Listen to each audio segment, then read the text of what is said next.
So today I'm really revisiting my process, and that's looking back at what works and what doesn't. So I took out a piece of paper and I made a line down the middle. And on the left side, it says what works, and on the right side, it says what doesn't. And there's a simple saying in trading, investing, do more of what works and less of what doesn't. Sounds so obvious, but it can really be pretty helpful. So if you've look at what's worked in the past, and if you don't have enough experience to know what's worked in the past, then you're in an experimental phase, and that's a kind of a different project. But you can start with just your personality and what you're naturally good at. So for me, I'm pretty curious. So I'm onto new trends, new developments not before everybody, but before most people.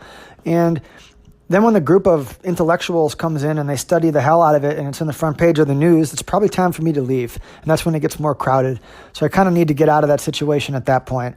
And even as a little kid, I was like this. I was always looking for hacks and shortcuts, and I was never the guy who wanted to build and put the last nail in the board and finish the project, which, I used to beat myself up for that, but that's stupid because I'm really good at some of the other side of things. I just need to either get out of the situation before it gets to that, or I need to have someone around me who's good at that. And that teaches you kind of where you might operate better in the markets when you really get to know yourself. And that's why you have so many sayings about, it's all about self-knowledge or psychology after 1 year. Everyone can learn the technicals, the fundamentals of any profession, but it's knowing themselves at a deep level and knowing what's going to cause you to do something that you don't want to do. So if you have, and this gets back to what's called problem design, and that's a Ray Dalio term. If anyone reads his book Principles, has read his book Principles, it's a really good book. But it's about understanding because you're good at X, you're probably not going to be good at Y. Just for that reason. If you're really creative, you might not be very reliable. You could be, but you get the point. So if you're really good at holding winners for a long, long time, you also may not be so good at getting out of your losers. So it's just knowing that that's going to happen. You have to build a system around it. You need to really know ahead of time where you're getting out. You have to actually put physical orders in to get you out so you don't hold stuff. You need to build a case on the opposite side of your idea that you can explain to an 8-year-old. You might need to take these steps to protect yourself against what is eventually going to happen. Because if you keep bumping into the same thing over and over and you don't learn from it, you're going through these boom and bust cycles that are so painful. You make a lot of money, you lose it all. You accomplish something, and then you fail really miserably. As opposed to having those good streaks happen and then just a little bit of a setback and then you catch yourself. And it's all about knowing your blind spots. So another one for me is I'm really vulnerable after a good winning streak or a good winner to make a bad decision. And it's not just me, and this is a normal psychological thing. But I tend to have a problem with it as much or more than most. So that's one thing that I've really known about myself and worked on. So what I'm doing right now is revisiting all that again and understanding that I like to bounce around, I like to be curious, I like to find new things.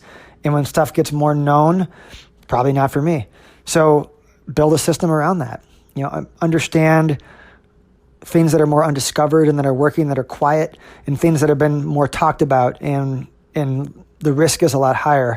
And maybe learn to exit those faster or protect myself more and really be tuned in to what's going on. And it's a rewarding process because there's a lot of self-discovery, and I think you can take it into your personal life as well, because if you're always reacting emotionally to the same things from the same people, it's like, how is that trigger going to happen? And what can I do ahead of time to not go there? Because once you go there, you're in that loop. And when you're in the loop, you just got to let it play out. There's really no stopping it after a certain point. It's a matter of preparing ahead of time to ward off what you know is coming.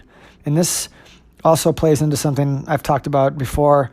When you enter a trade, that there's a good chance it could go 30% against you and then still be a winner.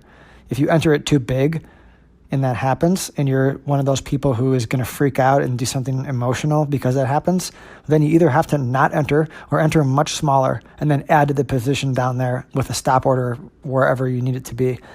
Where if you're a person who's not like that and you can handle that swing, then fine. But it's almost like it's two different trades, even though it's the same trade, for two different personalities, because for one person, that's totally normal market behavior that isn't going to affect them. And for another, it's going to trigger an emotional freak out. So knowing yourself can prevent this whole mess from happening. So hopefully I had some I was clear about this because it's hard to explain sometimes, but it's almost like you need to manage it from the macro level, from your overall process. And then on the micro level, when you're doing stuff, you have to think about how that fits in and what you can handle, and then really knowing where you're going to get tripped up.